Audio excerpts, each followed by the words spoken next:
Salam Bapak Ibu sedherek ingkang kinasih ing Gusti Yesus Kristus. Sugeng kepanggih kalian kula Nurohani saking GKJ Gumuk Klasis Magelang.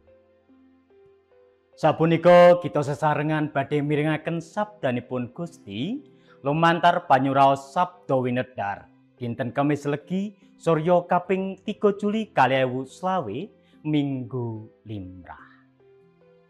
Waosan kapetik saking kalih para raja selikur ayatipun setunggal dumugi gangsal welas, Jabur 26 ayatipun setunggal dumugi songo, lan rom 7 ayatipun sekawan welas dumugi selangkung.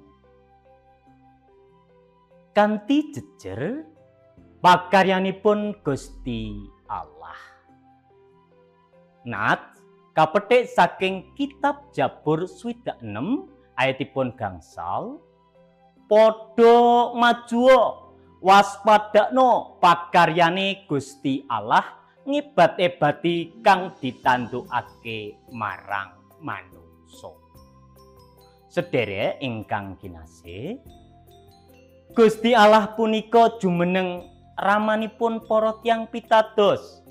Karana Gusti Allah nindakaken pakaryan-pakaryan ingkang sae lan tumuju dhateng kawilujenganipun para tiyang pitados.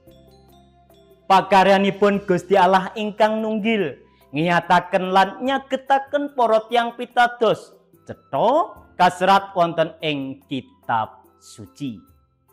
Gusti Allah nunggil nalika bangsa Israel lumampah wonten ing ora-ora samun. Gusti Allah ngiyataken ngantos bangsa Israel mboten lebur, mboten sirna, awit nyatanipun kathah sanget mengesahipun Israel. Mesir, Amalek, Edom, Moab, bangsa-bangsa ing tanah Kanaan lan sanes-sanesipun. Gusti Allah ingkang nyagetaken nalika aben ajeng kalian perkawis-perkawis ingkang nggegirisi. Padha majuo waspadakno pakaryane Gusti Allah. Punika ukara ingkang ngajak sedaya pasamuan sami mirsani pakaryanipun Gusti Allah. Ingkang ageng sanget wonten ing ayat 6 dipun serat, segara diwalik dadi daratan, wong padha lumaku darat nyebrang ing bengawan. Ingkang nelakaken pakaryanipun Gusti Allah, pakaryan punika ingkang nelakaken bilih Gusti Allah punika Sang Rama ingkang nresnani lan ngreksa para umat kagunganipun. Punapa ingkang dipun serat dening juru mazmur tentu mboten namung ngajak mirsani pakaryanipun Gusti Allah, nanging ugi ngraosaken kados pundi pakaryanipun Gusti Allah punika nyata kedadosan wonten ing pagesanganipun para umat. Perlu sansaya kula lan panjenengan ngatosaken Gusti Allah ngreksa para tiyang pitados punika wonten ing asmanipun Gusti Allah. Sanes ngreksa astanipun Gusti Allah. Pakaryanipun Gusti Allah punika wujud. Gusti Allah tansah ngreksa kula lan panjenengan.